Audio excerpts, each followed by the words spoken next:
24 मई 1937 की बात है। कनाडा में 23 साल का एक युवक था, केनेथ पार्क्स। रात के बीचों बीच वह अपने सोफे पर सो रहा था।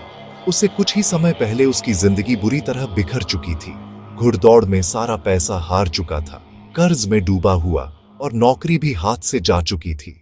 उस रात वह टीवी पर सैटरडे नाइट लाइव देखते देखते सो गया था। उसने सोचा था कि अगले दिन अपने ससुराल जाकर पैसों की मदद मांगेगा, लेकिन रात करीब 1:30 बजे जो हुआ वह बेहद अजीब था। अचानक वह सोफे से उठा, कार में बैठा और अंधेरी रात में 22 किलोमीटर हाईवे चलाकर अपने ससुराल पहुंच गया। उसके पास घर की एक चाबी थी, जिससे उसने दरवाजा खोला और अंदर चला गया।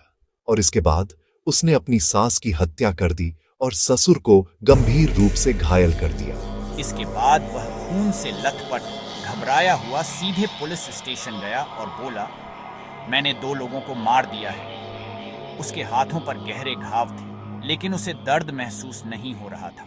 एम्बुलेंस में अस्पताल ले जाते समय उसने यह भी बताया कि चाकू, मर्डर वेपन कहाँ रखा है। लेकिन कहानी का सबसे अजीब हिस्सा ये था कि केनेथ पार्क्स के पास अपने ससुर सास को मारने का कोई कारण ही नहीं था। जब मुकदमे की सुनवाई शुरू हुई तो सब चौंक गए। उसकी वकील ने अदालत में कहा, केनेथ पार्क्स अपराध करते वक्त सो रहा था। वह स्लीप वॉकिंग में था। उसे पता ही नहीं था कि वह क्या कर रहा है। क्या वाकई कोई इंसान नींद में ऐसा भयानक काम कर सकता है? अगर कोई नींद में अपराध करे तो क्या उसे दोषी माना जाना चाहिए? और आखिर नींद में ऐसा व्यवहार क्यों होता है? इसका विज्ञान क्या कहता है? आज के इस वीडियो में हम स्लीप वॉकिंग का रहस्य समझेंगे। सबसे पहले, स्लीप वॉकिंग क्या है? वैज्ञानिक भाषा में इसे सोमनाम्बुलिज्म कहते हैं। यह एक नींद से जुड़ा विकार है जो एनरेम स्लीप के दौरान होता है। नींद के 2 मुख्य प्रकार होते हैं।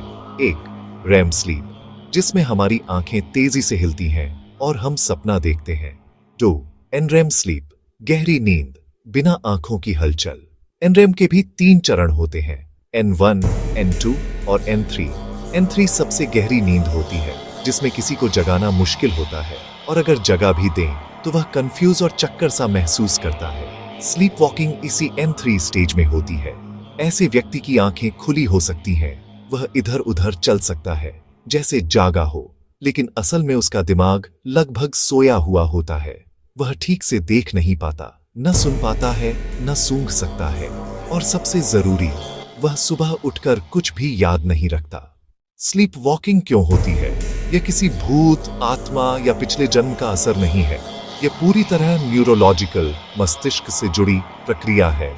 वैज्ञानिकों के अनुसार दिमाग के कुछ हिस्से सोए रहते हैं और कुछ हिस्से अचानक जाग जाते हैं, यानी चेतना सोई रहती है, लेकिन शारीरिक गतिविधि वाले हिस्से सक्रिय हो जाते हैं। इसलिए व्यक्ति चल सकता है, दरवाजा खोल सकता है, खाना बना सकता है, और कुछ दुर्लभ मामलों में गंभीर अपराध भी कर सकता है।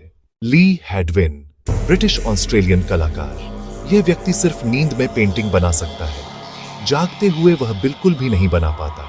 स्कॉटलैंड का रॉबर्ट वुड रात में नींद में उठकर खाना बनाता है, ऑमलेट और पास्ता तक। भारत में सचिन तेंदुलकर भी अपने क्रिकेट करियर के शुरुआती दिनों में स्लीप वॉकर थे। सौरव गांगुली ने बताया कि सचिन रात में 1 बजे उठकर कमरे में टहलते थे। क्या यह आनुवंशिक, जेनेटिक है?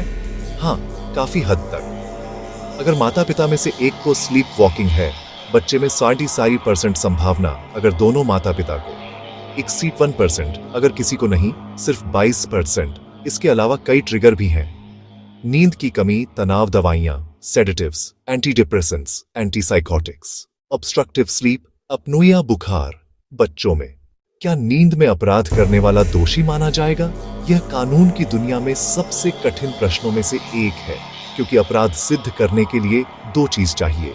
1, एक्टस रियूस, अपराध हुआ।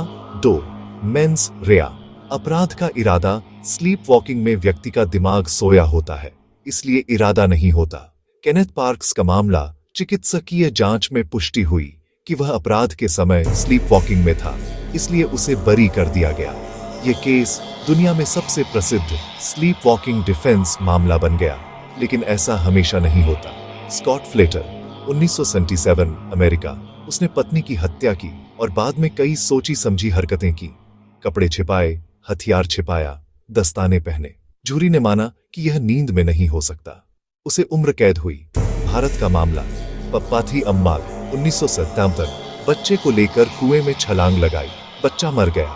बाद में हाईकोर्ट ने कहा अगर साबित हो जाए कि आरोपी स्लीप वॉकिंग में था तो इसे मानसिक अस्वस्थता माना जा सकता है। स्लीप वॉकर्स को असली खतरा किससे होता है? सबसे बड़ा खतरा वे खुद को घायल कर लेते हैं। दीवार से टकराना, फर्नीचर से टकराना, सीढ़ियों से गिरना, बालकनी से गिरना, सड़क पर चलना या ट्रैफिक में जाना, कार ड्राइव कर देना। 2024 में मुंबई में 19 साल का युवक नींद में बालकनी तक चला गया और गिरकर उसकी मौत हो गई। 1. कमरे में खतरनाक चीजें न रखें। 2. दरवाजे खिड़कियां लॉक रखें। 3. बेड गार्ड लगाएं। 4. बच्चे को अचानक न जगाएं। 5. अगर रोज एक ही समय पर उठता है तो 15 मिनट पहले जगा दें, चक्र टूट जाएगा। बड़ों के लिए एक नियमित नींद समय रखें। तनाव कम करें, पर्याप्त नींद लें, शराब, कैफीन कम करें, डॉक्टर से टेस्ट कराएं, एपनुया आदि। अंत में स्लीप वॉकिंग कोई अलौकिक चीज नहीं है। यह मानव मस्तिष्क का एक अत्यंत रोचक और अभी भी अनसुलझा रहस्य है। विज्ञान धीरे धीरे इसे समझ रहा है। यदि आप चाहें तो मैं इसे वीडियो स्क्रिप्ट स्टाइल, संक्षिप्त संस्करण, नैरेटर टोन या थंबनेल कैप्शन के रूप में भी तैयार कर दूं।